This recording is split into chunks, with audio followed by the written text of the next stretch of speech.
sei vocês, mas eu tô bem desgostoso com o que aconteceu esse fim de semana no Campeonato Brasileiro. Ah, foi chato, né? Foi mais que chato, foi deprimente, foi uma amostra do que há de pior, da lei de Gerson vivíssima. E que zona, né, aqui no Megali? Brasil, Que a bagunça. que vai e vem. De novo, a gente descobriu minutos antes da transmissão da partida que haveria partida. E pela primeira vez o Campeonato Brasileiro, não sei se vocês sabem, está sendo transmitido por TV aberta, por TV paga, ou por serviço, para mais de 80 países. Então, mais de 80 países que eventualmente quisessem assistir um belíssimo jogo dos dois últimos campeões brasileiros, né? O Palmeiras foi o anterior, não foi o Corinthians? Quem ganhou o campeonato de 2018? Agora eu tô na dúvida. Fala, O brasileiro? Foi o Palmeiras? Ou o Palmeiras ganhou 2017? Checando ali, mas Mas, não lembro. enfim, dois dos maiores vencedores, dois dos maiores clubes do país. Até 15 minutos antes o cara não sabia se ia assistir o jogo ou não. E aí você vai ver por quê. É todo mundo... É isso, né, Renê? Obrigado. É todo mundo lá defendendo a farinha pouca, meu pirão primeiro. Ninguém tava nem aí pra saúde pública, pra saúde dos atletas. É todo mundo querendo tirar vantagem, levar vantagem. Ah, mas tem que elogiar os garotos do Flamengo. Eu acho difícil elogiar qualquer coisa nessa situação. Todo mundo ali foi vítima da ganância, da mesquinhez dos cartolas. Agora ouço a notícia no rádio de que o Atlético tá entrando com uma ação para banir o Flamengo do Campeonato Brasileiro. Pô, parabéns ao Galo pela liderança, pelo bom futebol mostrado, mas banir também é um exagero. Todo mundo querendo levar vantagem. A diretoria do Galo realmente acha que é caso para banir? Ou não? Quer tirar um adversário que é forte, um dos favoritos, para levar vantagem ele próprio? Todo mundo errado. Que coisa triste, que coisa deplorável. E sabe o que é pior, Lembrão? Se o Cartola não se comporta dessa maneira, o torcedor se volta contra ele. Porque é isso que nós somos. É assim que a gente funciona. É assim que, como parece que é só futebol, que o futebol não é um reflexo da vida no final das contas, que aquilo que a gente vê no meio do futebol é uma manifestação do que nós somos de verdade, o torcedor acha que não tem problema você jogar a ética de lado, você colocar a empatia, a honestidade, o espírito de competição de escanteio para levar vantagem, sendo o seu clube um dos envolvidos.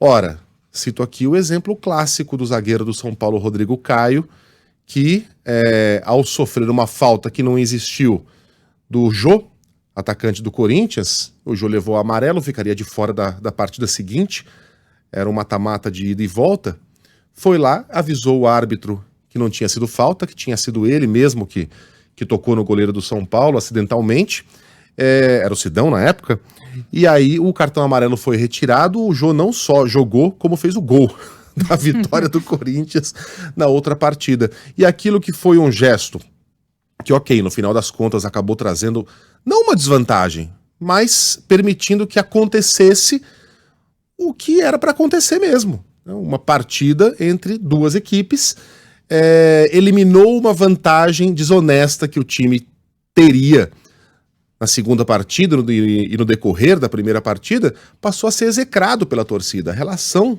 do torcedor com o Rodrigo Caio acabou ali.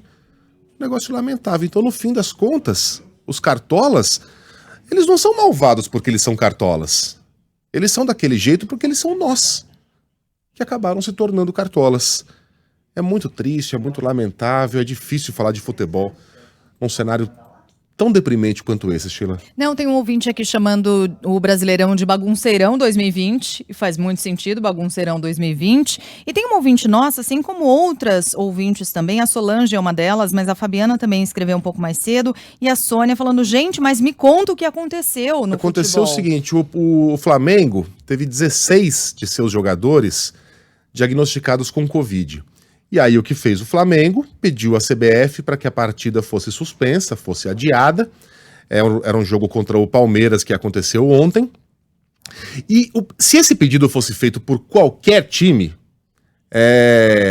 não teria problema algum. Só que o Flamengo é aquele time que mais tem pressionado não só a CBF, quanto lá atrás a Federação Fluminense de Futebol, para que o futebol volte, para que as torcidas possam possam voltar a frequentar as arquibancadas, com pandemia ou sem pandemia, dane-se. Então o Flamengo acabou pagando pelo seu comportamento deplorável, e aqui eu falo dos cartolas, tá certo? Desde o início, desde lá atrás no Campeonato Carioca. Vasco e Botafogo não queriam voltar, ou eram Botafogo e Fluminense, não me lembro agora, mas o Flamengo era aquele que mais puxava a corda. E é o que mais tem puxado a corda também para que a torcida volte de afogadilho. A gente faz ali um isolamento, faz. E o metrô? E o ônibus em direção ao estádio? E a saída do estádio? E a barraquinha de calabresa lá fora? E o boteco? E o banheiro? Como é que a gente vai isolar 25 pessoas, que representam 30% da capacidade do Maracanã? 20 mil pessoas, 22 mil pessoas, que são 30% da capacidade do Morumbi, por exemplo, ou do Mineirão. Mineirão são 23, 24 mil pessoas. Ora, então, na boca do Flamengo, isso soava como uma tentativa de tirar vantagem exatamente daquele time que defendeu que a coisa voltasse de qualquer jeito. E aí o Palmeiras era o outro lado. Qual é o nome dela? A Sônia, Solange, Sônia, Fabiana, já teve mais uma ouvinte. O Palmeiras, do outro lado, falou, não vai adiar coisa nenhuma. O Palmeiras que um dia desses, na boca do próprio técnico Vanderlei Luxemburgo, havia defendido a necessidade de todos os protocolos sanitários para garantir a segurança dos jogadores. Ora, não haveria nenhuma garantia de que um dos jogadores que entrassem em campo, que tiveram contato com aqueles contaminados e que testaram negativo, não teriam testado positivo numa segunda testagem. Porque isso acontece o tempo todo.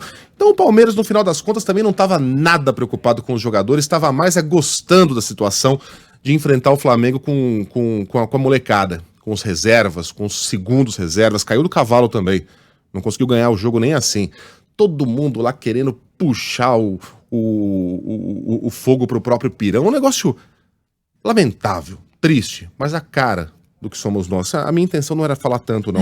A gente vai voltar a esse assunto aqui durante o nosso noticiário, então vamos lá, meu galo, são 7h10 já.